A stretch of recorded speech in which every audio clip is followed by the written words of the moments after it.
I'm the president of China Institute. Welcome. I have a big booming voice, so I don't think I need the microphone, but raise your hand in the back if you can't hear me. I'm just delighted and thrilled tonight to have a very exciting program. So looking forward to this evening. Thank you, Aaron, and thank you, Dinda, for spearheading this and pulling it together. For those of you that are friends of China Institute, you know. For those of you who are new, a quick welcome. We've moved downtown, expanding our space dramatically, so thank you for putting up as we build out. Second floor behind you, construction is going to be starting very, very soon for an additional 6,000 square feet. Downstairs, the main entrance, we've gotten the secured, finally signed this week, our funding with the City of New York and other places to move forward, so we're really going to start moving forward. Nobody knows better than our co-chair. Thank you, Didi. Didi Pei is here. Thank you so much for coming. Yvonne Wong is here. Thank you for coming. And I see former trustees too. I see Millie, and I see Diane Schaefer, Millie Chan and Diane Schaefer. Sharon here? Yes. Okay. Hi. Welcome. Thank you. Thank you so much. I think tonight's program is really emblematic and really links into the DNA of what China Institute is all about.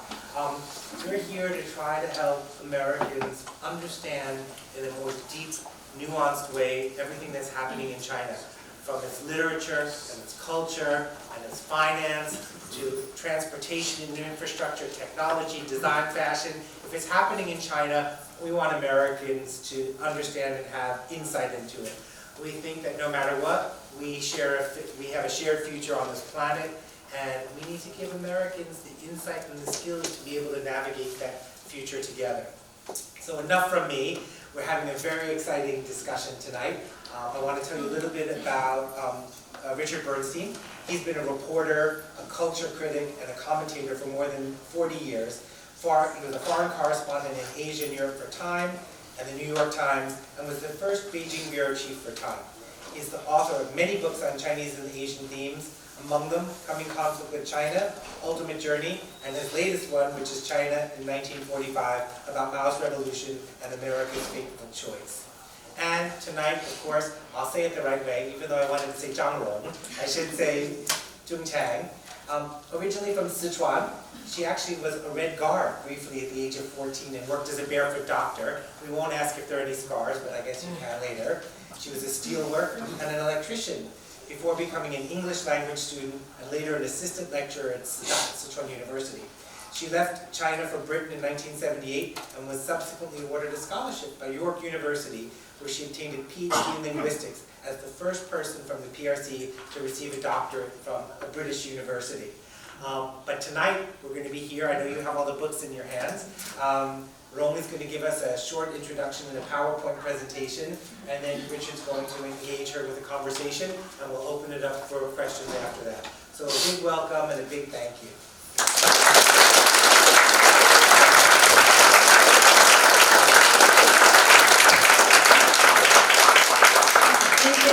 Maybe I don't need this as well. Can you hear me? Yes. No. Yes. Use the mic. No, use the mic. Okay. Yes. Right. Okay. Now, I think before I get into the three extraordinary Soong sisters, I'd like to say a few words about how I became a writer and how I came to write this book. And I loved writing when I was a child. But when I was growing up in China in the 1950s, 60s, and the 70s, it was impossible even to dream of being a writer. In those years, nearly all writers were condemned, sent to the Gulag, driven to suicide, and some were even executed. Even writing for oneself was trouble. I remember I wrote my first poem on my 16th birthday. As I was lying in bed, polishing my poem, I heard the door banging. My father's persecutors had come to raid our flat. I had to quickly rush to the bathroom to tear up my poem and flush it down the toilet. And that ended my first venture in writing. But the desire to write never left me. And in the following years, I was exiled to the edge of the Himalayas and worked as a peasant, a barefoot doctor, She said, and later a steel worker and an electrician. When I was spreading manure in the paddy fields, and when I was checking electricity supplies on top of the electricity poles, I was always writing in my head with an invisible pen, but I couldn't put pen to paper. And then in 1976, Mao died, and China began to change. In 1978, I became one of the first group of 14 people to go to Britain to study. And when I arrived in Britain, I could write. But then, at that moment, the desire to write left me, because I had come to a completely different world. It was like Mars. I mean, everything was new. I remember the group of 14 of us, and in those years, we were not allowed to go out on our own. We had to move in a group, and we were all wearing the Mao suits, you know, the blue uniform-like thing, and we were quite a sight in the London streets. And I just wanted to absorb all the new world, so I didn't write for 10 years. And then in 1988, my mother came to London to stay with me. And for the first time, she told me the stories of her life and the story of my grandmother and her relationship with my father. And when I was listening to her, I thought, I've got to write all this down. And then I realized that how much I loved writing and how much I wanted to be a writer and how much I had always wanted to be a writer. And so, and it also struck me that my mother seemed to know that I had cherished this unspoken dream, and she was helping me to fulfill my dream. Because my mother started talking, and she stayed with me. She talked every day, and when I was out working, she would talk into a tape recorder. So by the time she left London, she had left me 60 hours of tape recording. And so that's how I started writing Wild Swans. And through writing Wild Swans, I became a writer. And after that, I wrote a biography of Mao, Mao the Unknown Story, with my husband, John Halliday. And I wrote a biography of Empress Dowager Cixi, the great modernizer, the first great modernizer of China, who brought medieval China into the modern age. And then now I just written this, the Three Sisters. And of course, I'm drawn to the Three Sisters because they had extraordinary lives. And it was also because I have a personal reason.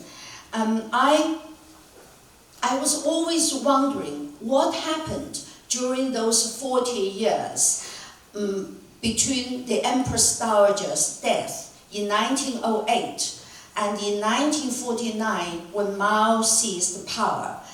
The Empress Dowager had committed to turning China into a constitutional monarchy before she died, you know, with an elected parliament, a free press, and so on.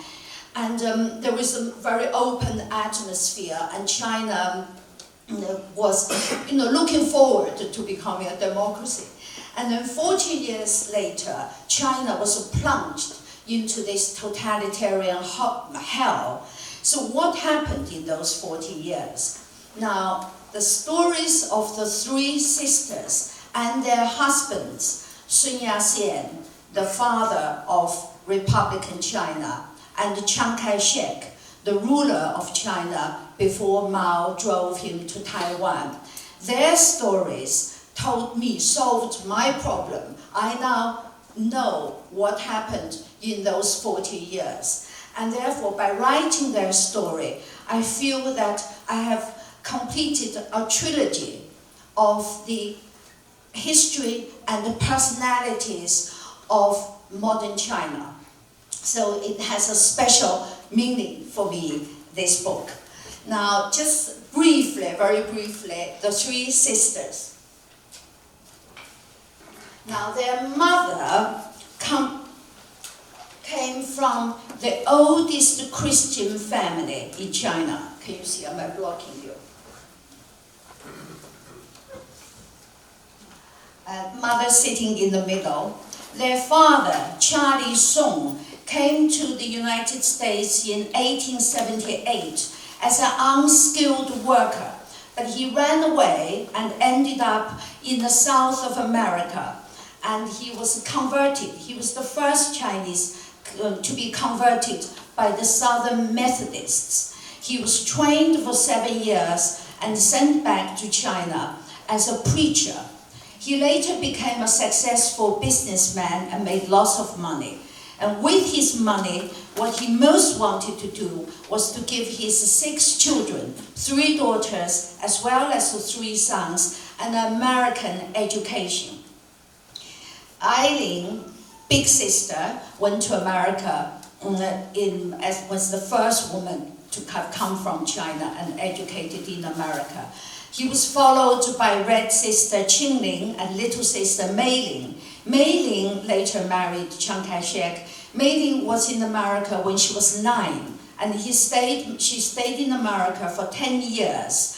So what was extraordinary to me was that these girls were in America completely on their own, without an adult member of the family to look after them. Such was the faith of their parents in American society and in the Methodist community. And Qingling came back to China after her studies, and she fell passionately in love with Sun Yat-sen. She wanted to marry him, but her parents wouldn't allow her, because he was married with 3 children, a concubine, and other consorts. Basically, he was a womanizer.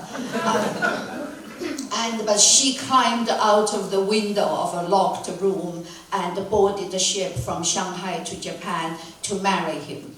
And she wanted to sacrifice herself for him. And she was terribly let down a few years later. In 1922, the couple was surrounded by Sun Yat-sen's political enemies, the soldiers, and she volunteered to cover his escape. So he fled. But what she didn't realize was that after he arrived in safety, he still didn't want her to leave, because he wanted her as a bait to stir up an enemy assault, so he could launch a counterattack and fulfill his political goals, which really boiled down to becoming the president of Republican China. And she nearly died in her flight. She had a miscarriage, and she could never have children. And she didn't want to divorce him, but she wanted to do deals with him. And the deal she wanted was to become a public figure as Madame Sun Yat-sen in her own right. Here is she standing next to Sun Yat-sen at the opening ceremony of the Wangpo Military Academy. Because Sun Yat-sen, in order to fulfill his political goals, invited in Soviet Russians who supplied him with money, with arms, with training, and set up the Wangpo Military Academy. And next to him was Chiang Kai-Shek, chief of his army. Now, this was the 3 sisters genuinely happy together in 1927, before they were torn by 3 antagonistic camps. The 2, big sister and little sister, were passionately anti-communist, so they were with Chiang Kai-Shek.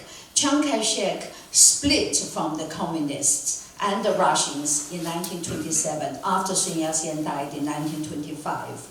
And the Qingling in dark Cheongshan was a passionate Leninist. She'd been converted to Leninism. And little sister Meiling married Chiang Kai-Shek in December 1927. They're on their honeymoon. But their marriage went through ups and downs. And Mei Ling suffered a breakdown for 7 years. And the reason partly was that she couldn't get used to Chiang Kai-shek's world. And Chiang Kai-shek had started his political career as an assassin. He bumped off Sun Yat-sen's major political rival, and that's how he caught Sun's eye and became eventually Sun's successor. And as a result, he was pursued by assassins himself, and some got into their bedroom near their marital bed. And as a result, little sister Mei Ling also suffered a miscarriage and could never have children.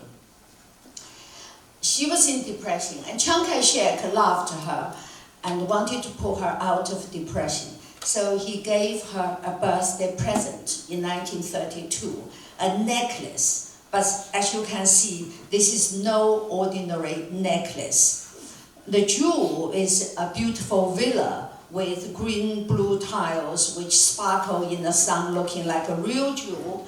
And the chains are French pine trees, which he had imported.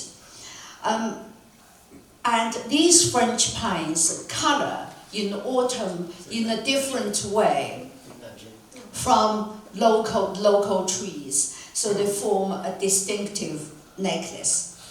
And Big Sister Eileen made herself one of the richest women in China under Chiang Kai-shek, partly helped by her husband, H.H. Kong, who, thanks to his wife's connection, was Chiang Kai-shek's prime minister and finance minister for more than a decade. Now, meanwhile, Red Sister Qingling was in exile in Russia. Here she is in the Caucasus, and the man to her left is called Deng Yanda, with whom she fell in love after Sun Yat-sen's death.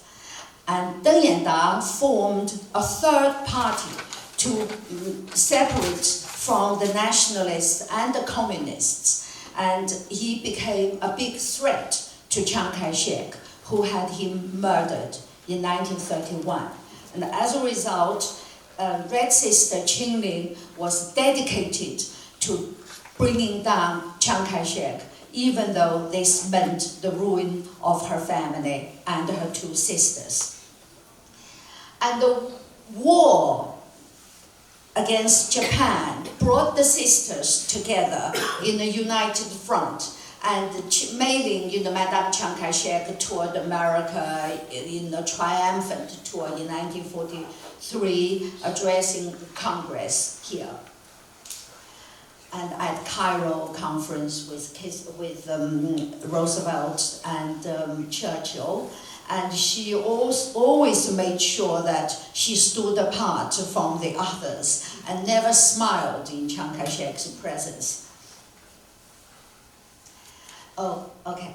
Now, and after the war against Japan, there was a civil war, and Mao beat Chiang Kai-shek.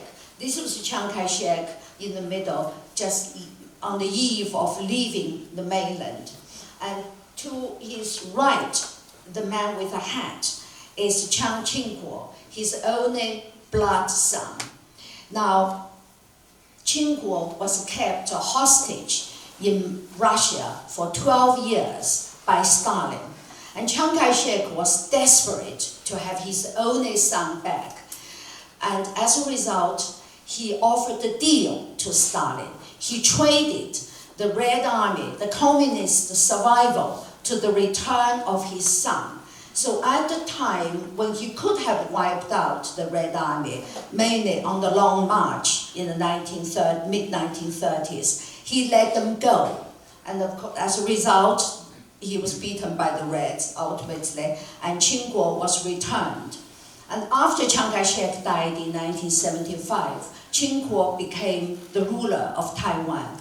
It was he who set Taiwan on the path to democracy, which it is today.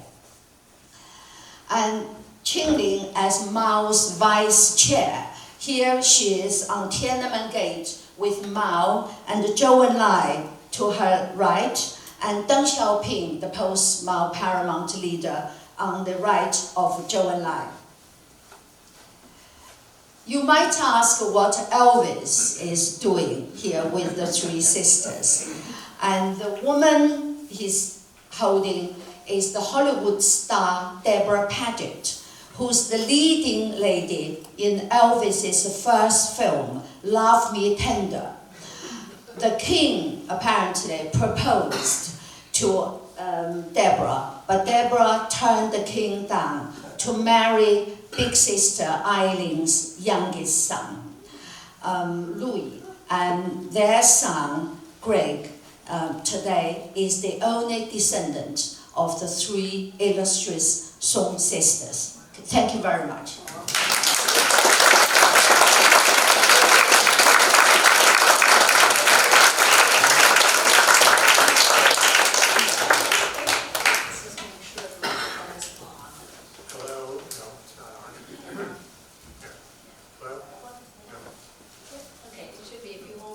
Can you hear me? Yes. Okay. Thank you for that, and how nice to be on the stage with you. I wanted to start by telling you and our audience, which is large, testimony to your importance as a writer and as a historian. In China, I think it's larger than Donald Trump's inauguration. Maybe. I say it's larger. I wanted to say a word about what you meant to me, and then ask you some questions. I was in the first, as you just heard, I was in the first wave of journalists, American journalists that was able to go to China. I arrived at the end of 1979 and stayed until the end of 1982. And it was a time when there was a lot of kind of rhapsodic feeling. China was viewed by many people through rose-colored glasses. There was the thrill of the barriers breaking down between the United States and China, the sense of a new era. I used to call it the pandaization of China, that when China was somehow removed from the category of 20th century totalitarianism and was given its own kind of pandaized status. And we, the group of journalists that were in China at the time, I think we took it on ourselves to try to correct that image, to tell a truth about China that wasn't being told. But of course, we were very limited in our ability to do that. Our movements were controlled. None of us had grown up in China. None of us had experienced China firsthand. But we did our best, and I think we did fairly well. But then along came Wild Swans. And Wild Swans, to me, I remember just, from practically the first line, my grandmother married a warlord when she was 16. Here was a book that was going to tell the truth about China from within. And it was absolutely forgettable, and I have to say that I felt it also was a kind of vindication, because I felt that what you did was affirm in a much deeper way and in a much more authentic way than we were able to do what we were trying to say about China. So thank you for that. And that leads me also to my first question, which is, when you were writing Wild Swans, I know that you wrote it, we've spoken before about this, because, and as you just said, your mother came, told you a lot of stories, you learned about your grandmother, and you wanted to tell the story of these women of three generations. But did you also have a sense of playing a political role, that you were going to set the record straight about China? You were going to tell the truth about China from your own experience and from your family's experience that had really not been told very much up until the time that you wrote that book. Yes, I think you're absolutely right. Although I was writing... sorry about that. Yes. You're absolutely right. And although I was writing about the stories of the three women, and at the back of my mind, there was the bigger picture of China and the Chinese. I think I had one experience when I first arrived, and I was at York University doing a PhD in linguistics, and a professor had just gone to China, and he came back with some slides. He was showing these slides at a reception, and in the slides he showed that nearly all the classroom windows had been broken. And it was the pupils were obviously freezing in their padded coat in the classroom. And so after the slideshow, when we were queuing to have our food at a buffet, a woman standing behind me, obviously trying to make conversation. She said, you must feel very hot in England. And I felt, it was completely innocent, of course. And I remember I suddenly had a strong urge to burst into tears. So I rushed out of the room, and I had a big cry by the lake of the university. And then I remembered when I was in China, we read about all these foreigners coming to China and say how wonderful the Chinese, they have all become new men. These professors all enjoy being banished to the villages and doing hard labor, and they are just very different from us Americans. And then I did have the urge to write about our stories, meaning the stories of the Chinese. In fact, I felt there was so much misunderstanding. And when I first arrived in England, I used to tell people I was from South Korea. So they wouldn't ask me questions that would make me feel very hurt. Well, after Wild Swans, my own expectation, I guess, would have been that you would become a commentator on contemporary China, that you would be one of those people that I, as a journalist, would turn to for comment and analysis of what was happening in China today. But you didn't do that. You just told us about how and why you became a writer, but maybe you can tell us why you became a historian after you wrote Wild Swans, rather than become a kind of political person that would continue to wage polemics about contemporary China, continue to explain contemporary China. You became a biographer. You first wrote about Chairman Mao, and each of your books follows a certain logic. I wonder if you could go over that logic, what led you to become a historian, and what led you in particular to Mao as your first subject. Well, yes, I never see myself as being political. I'm not a political commentator, and I live in London. I'm obviously constantly approached to comment on current affairs, and I have turned them all down because I don't feel that's not what I'm strong at. I can never write political essays. I tell the stories. The true stories, and so to become a professional political commentator was never on my agenda. Now, to write about Mao, I think it's natural. Wild Swans is a story of 3 generations of women, and Mao is the story of this one man together with his colleagues and others. Now, I wanted to write about Mao because I wanted to find out more about him. In fact, I write all my books out of the urge of finding out more about my subjects. And I wanted to find out what this man was like, what made him tick. And this man who dominated my early life, and who turned the lives of a quarter of the world's population upside down. And I just wanted to know more about him. And a lot of the things in the Mao biography were discovered through this discovery process with my husband, John Halliday. By the way, we divided our research. John and I worked for 12 years for the Mao biography. And we divided our research by language.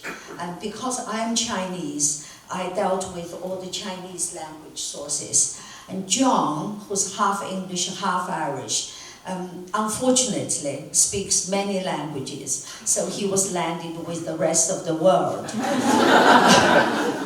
And in particular, he knows Russian, and he spent many years working in the Russian archives, which turned out to be a treasure trove. Because as you know, Russia is practically on every page of our biography of Mao.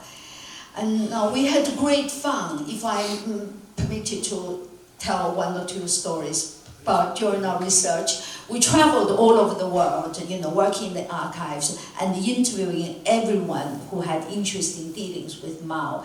And one person we interviewed was Imelda Marcos. Do you know this Filipino first lady who had thousands of pairs of shoes? And Imelda Marcos was flirtatious with Mao. And it was thanks to her visit, if I may say, that I got to wear my first skirt since the Cultural Revolution started. Because she was dressed in this glorious Filipino dress, making Madame Mao very jealous. And so Madame Mao decided to design a national dress for Chinese women. Of course, it turned out to be ghastly, nobody wanted to wear it. But the taboo was broken, and we could wear a skirt. So my first skirt, after, since I was a child, was 1975. And then, of course, Imelda Marcos then batted her eyes at John, my John. And she turned to me and said, Western men simply don't understand us Eastern women. And so John said, have you come across any Western men who understand you? And she said, only one person, Richard Nixon. Another, just very quickly, the man, have you heard of Mobutu? Mobutu Sese Seko, who is the tyrant of Zaire, which is now Congo. And one day we were in Hong Kong after doing our interviews, and John was in the bathroom reading his morning paper, and he suddenly yelled, guess who's in this hotel? It's Mobutu. Shall we try to find somebody to introduce us? I said, John, I can't be bothered. I've done 2-month interviews. I'm exhausted. I'm going to the hair salon. So I went to the hair salon, and 10 minutes later, who but Mobutu strutted in. And he was sitting like, like where you are. And he was under this hair thing. He had bits of cotton wools around his head, bits of towels around his neck, and he was trapped. So I was able to approach him, and that's how we got an interview. So we had great fun in those 12 years, as well as hard work. Yeah, you never know what's going to happen when you delve deeply into a topic. After Wild Swans, even though Wild Swans cast China in a very unfavorable way, and the Communist Revolution in a very unfavorable light, you nonetheless were able to go to China and to do research there. Were there any restrictions on you at all, or did you feel completely free to talk to anybody that you wanted?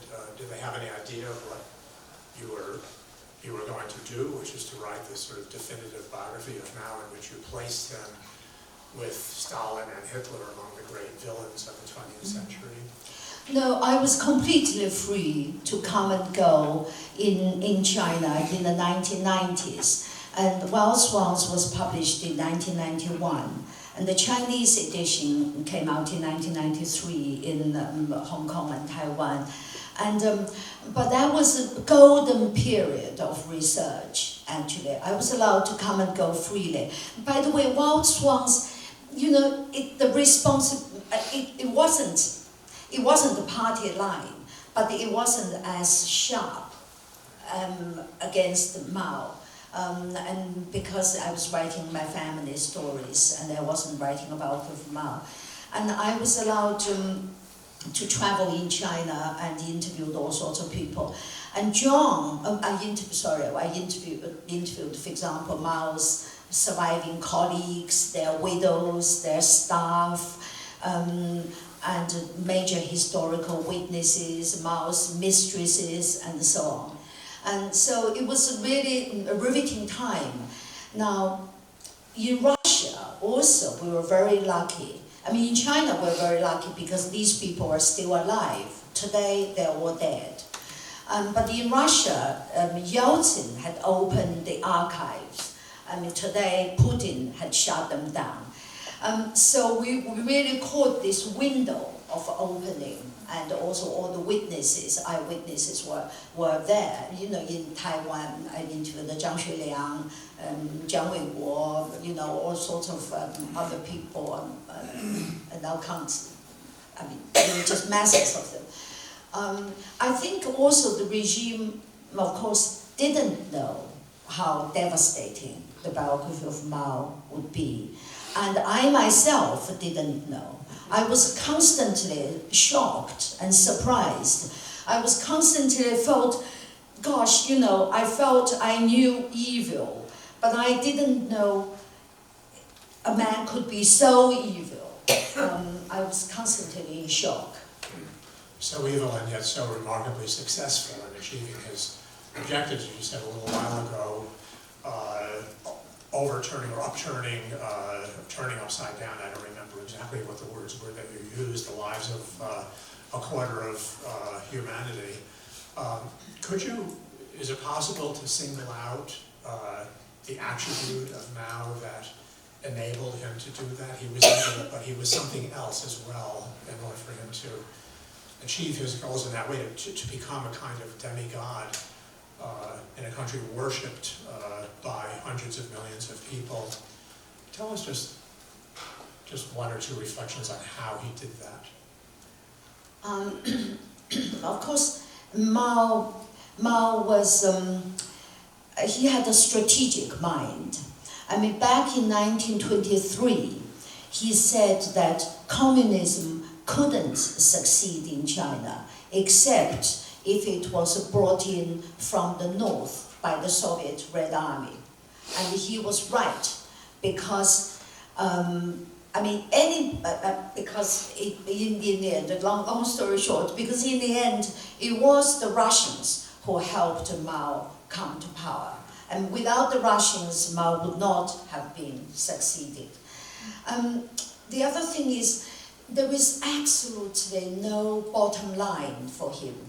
One thing that shocked me most was the famine. Of course, we all know now, between 1958 and 1961, around 40 million people died of starvation and overwork. And that, I think it's generally recognized now. But when we were doing research, it was little known, and for the bits that was known, it was attributed to bad weather or the Russians and so on. And John and I then discovered that the reason for the famine was that Mao was exporting food to Russia and to Eastern Europe in exchange for the atomic bombs, the missiles, the military industries, to fulfill his dream, which is to turn China into a military superpower so he could dominate the world. And I think we were the first people to have spelled out this dream, this goal of Mao's.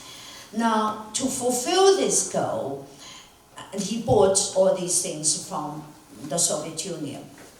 But what did he use to pay for these very expensive purchases? And Mao's answer was food. The food he knew his people were dependent on for survival. And, but he didn't care. I mean, they knew there would be a famine when the Great Leap happened in 1958. And Mao prepared his top elite that, people would die, what does it matter? People live, people die. If Confucius is still alive, and the world, China wouldn't have been able to cope with it. And for all his projects to take off, maybe half of China will have to die. I was really shocked, and that I think is a big discovery of ours, that the famine was intentional, and he was trading the food he knew his people were dependent on for survival for these military weapons and technology and equipment. That's how China got its first atomic bomb. We don't have a lot of time, and I want to get to the audience for one, and I want to get to your new book. But tell us a little bit, to move from Mao to Tzu Chi doesn't seem like a logical progression, and yet as you tell it, it is a logical progression. How did you? Yes. Do Okay, I was interested in Tzu Chi actually from Wild Swans, and because my grandmother had bound feet, which involved, you probably will, the Chinese will know, the crushing the bones of the four toes, and only leave the big toe to grow, and the binding was to stop the broken bones from recovering. I knew this. I saw my grandmother's crushed feet, and I saw what pain it caused her. And when we were always told that the communists banned foot binding. And then when I was researching Wild Swans, I suddenly realized it was the Empress Dowager, Cixi, who first banned foot binding in 1902. And so I got interested in her because we've always been told by propaganda and our education that Cixi was this archie-conservative, and she was cruel, she dragged China behind, she left a mess, it fell on the nationalists or the communists to sort out the mess. And so I got, this was so different from the picture we were painted, we were shown. So I was interested in her, but of course I was doing Wild Swans, and then I was doing Mao, so I didn't do more research about her. Then when I was researching the biography of Mao, I was astonished to realize that how free Mao was, and how many opportunities this peasant lad had when he was growing up under the Empress Dowager and in the years after her death. And compared to Mao's youth, and I myself lived under Mao, and we didn't have nearly as much freedom or opportunities as Mao had. So I knew that period was ruled by Empress Dowager Cixi, and I wanted to find out more about her. So after the Mao biography was published, it seemed natural to me to research her. And then, as you said, you wanted to find out what happened to turn China from the China of Cixi to the China of Mao, and that's what led you to the Three Sisters. I just wanted one last question for me. I'm interested in people who have choices, who accept to support totalitarian rulers or dictators. Could even make some comment about that in the United States today. What was it? That's what's made me particularly interested in Red Sister, and how Red Sister became a committed, loyal follower of Mao and an apologist, a global apologist for communist and Maoist rule in China, when she must have known what was happening. And in fact, you talk in the book about an essay that she wrote in which she denounced, I knew the phrase as bourgeois humanitarianism, but I think you translated it as... Warm feeling is. Yeah, Warm feeling is. Wenqing 主义. Is that what Yes. I was often condemned as criticized for having 温情主义 when I was in China. Right. Well, Wenqing is one of the things that makes us human. Sympathy for other people, especially other people who are suffering, and to turn that sympathy into a political offense seems to be such a remarkable don't know what to call it, an atrocity against the things that are good in people, and yet Red Sister did that. And there are many other things that you talk about in the book, and yet you told me when we spoke on the phone that you don't dislike her. And I wonder why not? Why don't you want to make more harsh judgments about her? I think she was, in that world, she was not completely without conscience. And there is one example in the Cultural Revolution. I mean, she had a cousin who actually came from her mother's side, who had nothing to do with the Chiang Kai-Sheks, the Soongs, and so on. But simply because of her relation, this cousin, a very meek person, was thrown out of her house, being subjected to denunciation meetings, being trampled on. She coughed blood. She lost the desire to live, and she came to Red Sister for help and wanting Red Sister to put her up because she had nowhere to live. And Qingling turned her away by not helping her. I mean, even though this cousin had written to her and said 8 members of the family, her relatives, had committed suicide by putting their head in the gas stoves in Shanghai. And she didn't help. And so this cousin then went in Shanghai, went across the road, went up to the building opposite Qingling's mansion in Shanghai, and she jumped from the top of the building and killed herself. Now, Qingling then had nightmares for months and months. And she wrote to her friends the most candid letter I have ever seen of all her correspondence, which is vast. And the letter said, she felt responsible. She felt responsible for her cousin's death. And she dreamed of the cousin every night, appearing in her dreams. And so she seemed to have come to the end of her tether. But of course, then she didn't speak up, and then Mao died. This happened. I mean, the Mao died, and the Gang of Four were blamed. And for her, she found the perfect scapegoat, and she was able to blame Madame Mao and the rest of the Gang of Four for all the atrocities. Her equilibrium was restored. So she parroted the party line and blamed the Gang of Four and so on. And I feel she is not as bad, in a way, as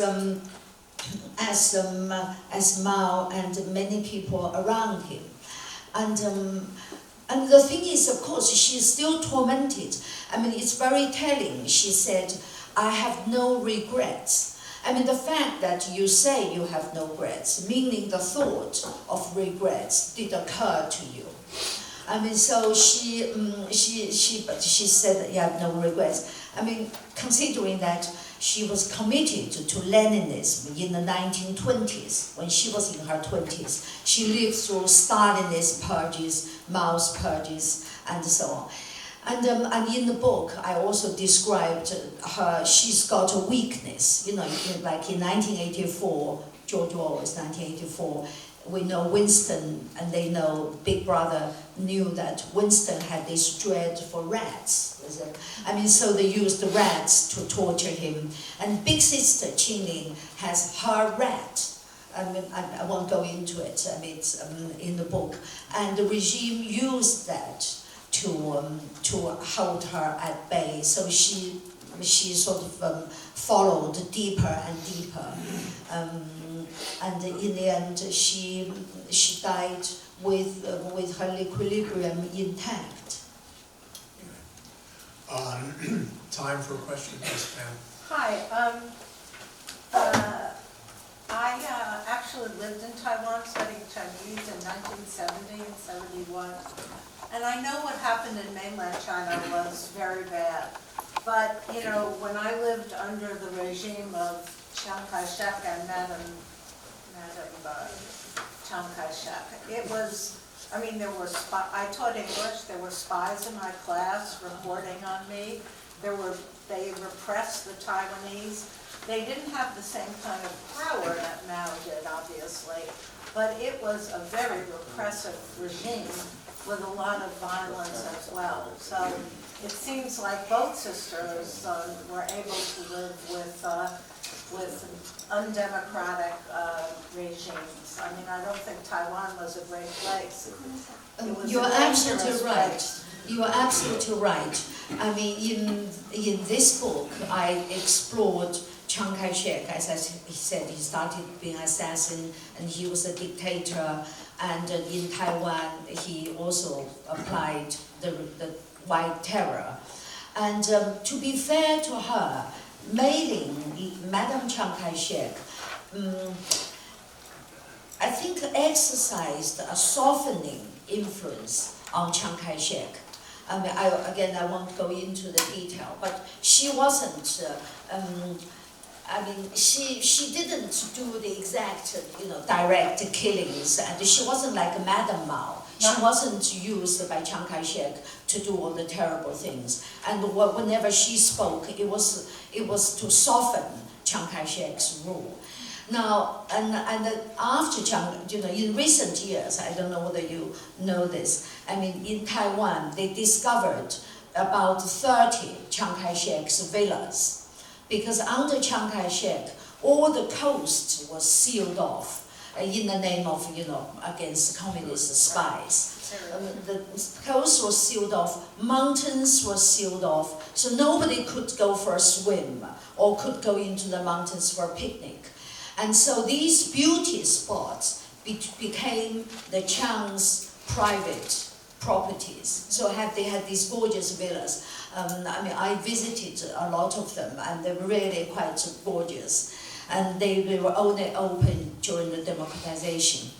But I noticed that in Taiwan, people didn't hate the Chiangs in the same way.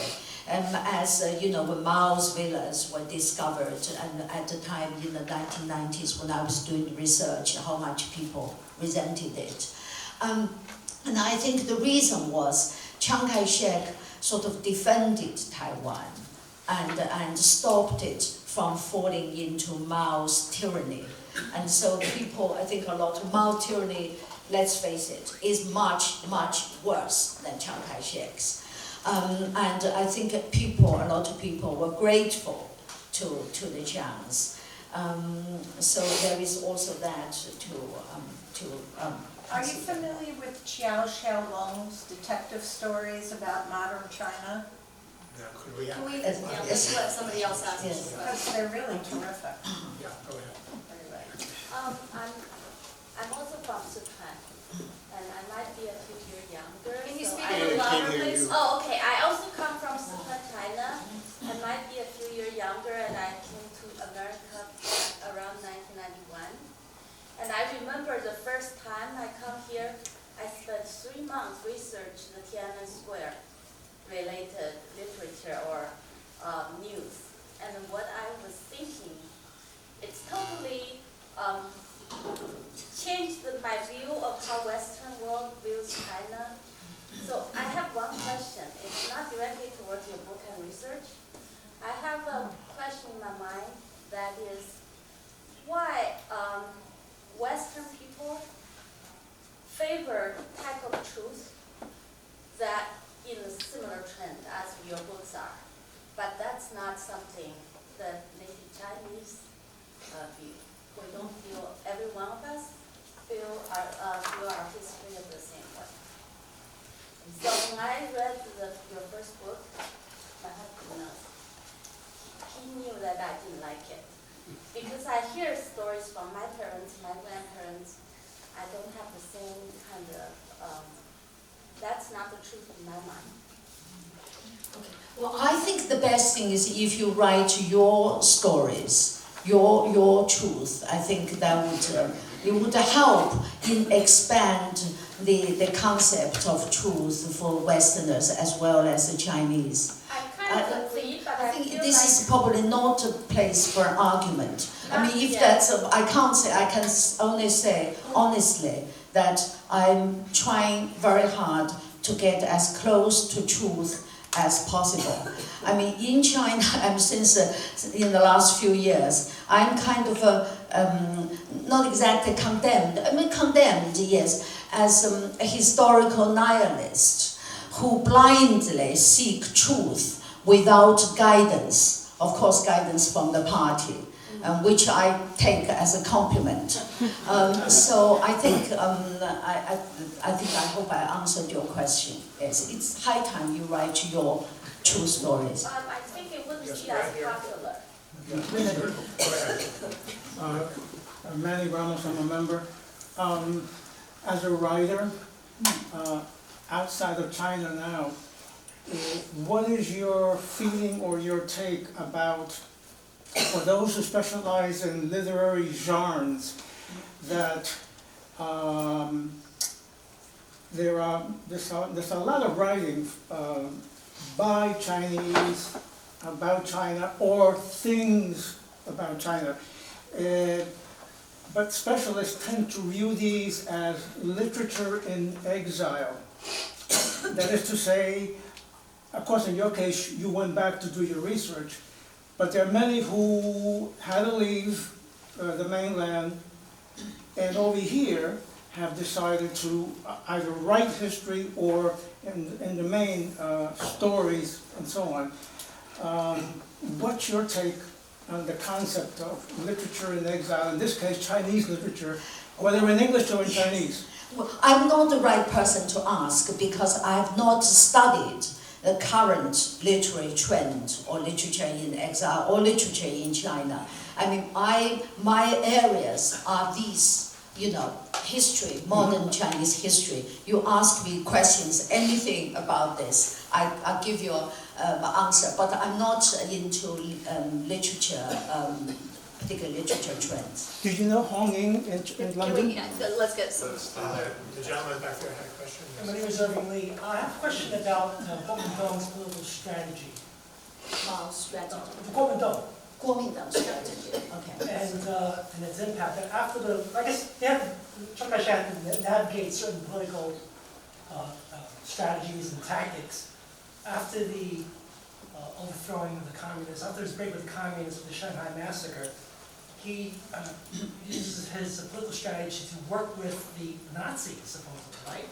The Nazis provided economic and political military assistance to Chiang Kai-Shek, and I was wondering what was his perspective then, knowing that he was getting this military assistance, and then later on, supposedly on the side of the Allies during World War II.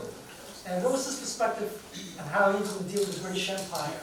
And then there's the other aspect, the question of the negotiating, the question of the Japanese imperialists and the Black Dragon Society, and how that influenced Kuomintang's foreign policy. Well, I'm not aware of any Nazi assistance to Chiang Kai-Shek. Oh, okay. I mean, there is, Chiang Kai-Shek bought some German, used some German devices, bought some German planes, but that was before Hitler was in. Well, okay, here is another book to be written. Okay, I think perhaps you should write this. Honestly, I'm not aware of that. Okay, that's true. But the problem with Chiang Kai-Shek is, I was astonished to find how much of how he was a one-man's band. He was completely alone. His inner circle is entirely the Soong family. He used the Soong family as foreign minister, his prime minister, his finance minister.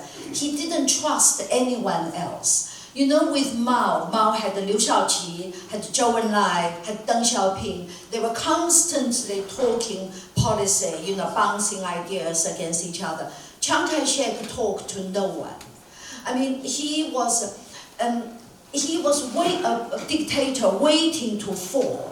In fact, I think the Japanese invasion, war against Japan, saved Chiang Kai-Shek because there was a national unity. The people got together to support Chiang Kai-Shek.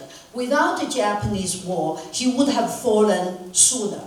I mean, so very soon after the war was over, big sister Eileen, who's got a sharp political eye, sensed that Chiang Kai-Shek wouldn't make it very early on. The Soong family sensed it by 1946.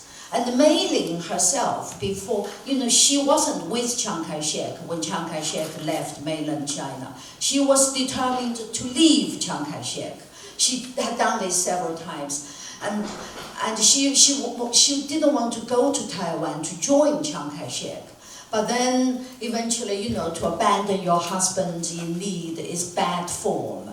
And also, she didn't want to lend the communists the propaganda coup. She prayed to God. She felt God spoke to her and asked her to go. And that's when she went to Taiwan in 1950.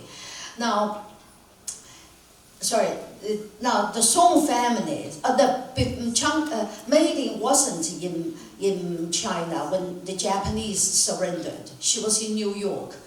And before she left New York, she really didn't want to go, but Chiang Kai-Shek sent a plane to fetch her. So she had to go in 1945, because Mao was going to Chongqing to negotiate with Chiang Kai-Shek, and Chiang Kai-Shek needed Mei Ling there to talk to the Americans. Before she left, she wrote to her American friend, and in the letter, it was clear she was pessimistic about the outcome of the forthcoming civil war. So, and Chiang Kai-Shek then, the family wasn't surprised when Chiang Kai-Shek eventually was beaten. So last question. Did you do any research on the period when Chiang Kai-Shek was kidnapped by that warlord? Any new information from what's Do we do any research on that? Yes, by Zhang Xueliang, the young marshal, Yes. Chiang Kai-Shek in 1936. Yes, indeed. We of course interviewed Zhang Xueliang when he was 93 in Taiwan, and of course but there is a glimmer of truth there. But a lot of archive documents have come out of the Russian archives particularly, because Zhang Xueliang was in cahoots with the Chinese communists. He wanted to replace Chiang Kai-Shek. Not surprising, all the provincial big shots wanted to replace Chiang Kai-Shek. Now, sorry, may I divert a bit? No, let me finish this. They want to replace Chiang Kai-Shek. He detained Chiang Kai-Shek under the impression that the Russians would recognize him, because everybody who wanted to be the king of China had to be friends with Stalin. Stalin was then the kingmaker in the 1930s, mid-1930s. So Mao misled him, made him feel that if he kidnapped Chiang Kai-Shek, Stalin would recognize him. But Stalin didn't, because he saw that all over China there was a support for Chiang Kai-Shek.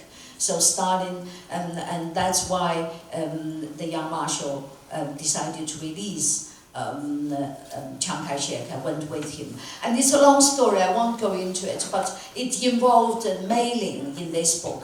In our Mao biography, we have several chapters about Xi'an, what led to Xi'an, and how it was resolved.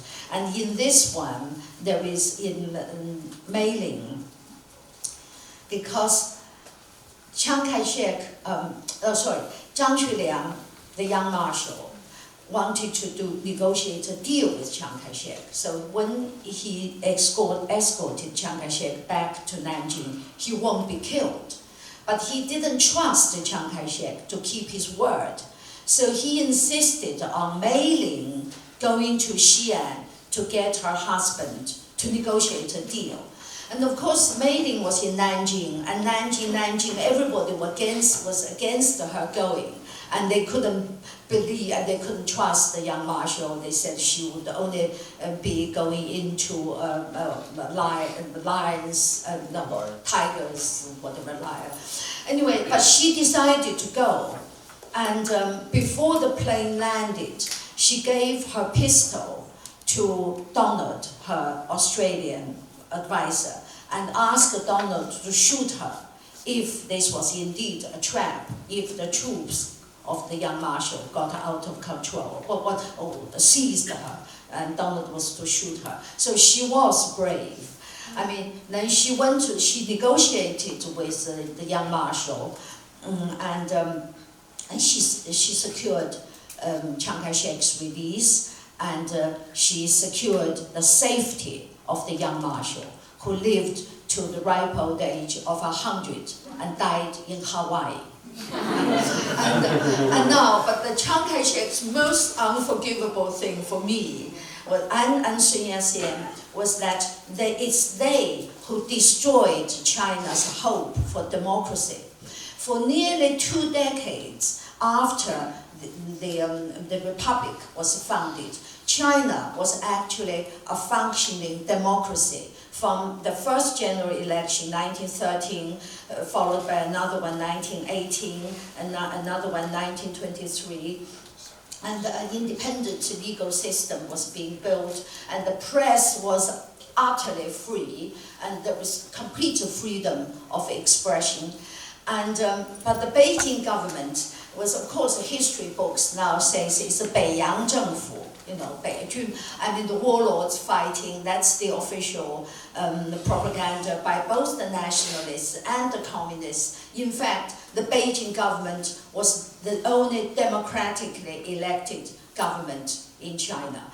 Now, then it was Chiang Kai-shek's northern expedition, the Beifa, which started by Sun Yat-sen using Russian advisors, Russian arms, Russian help. And after he died, Chiang Kai-shek took over. Chiang Kai-shek overthrew the Beijing government by force and established a dictatorship. And that changed the course of China from pursuing democracy, I mean, flawed, of course, problems, but pursuing to dictatorship, and worse and worse. Unfortunately, we are out of time. But thank you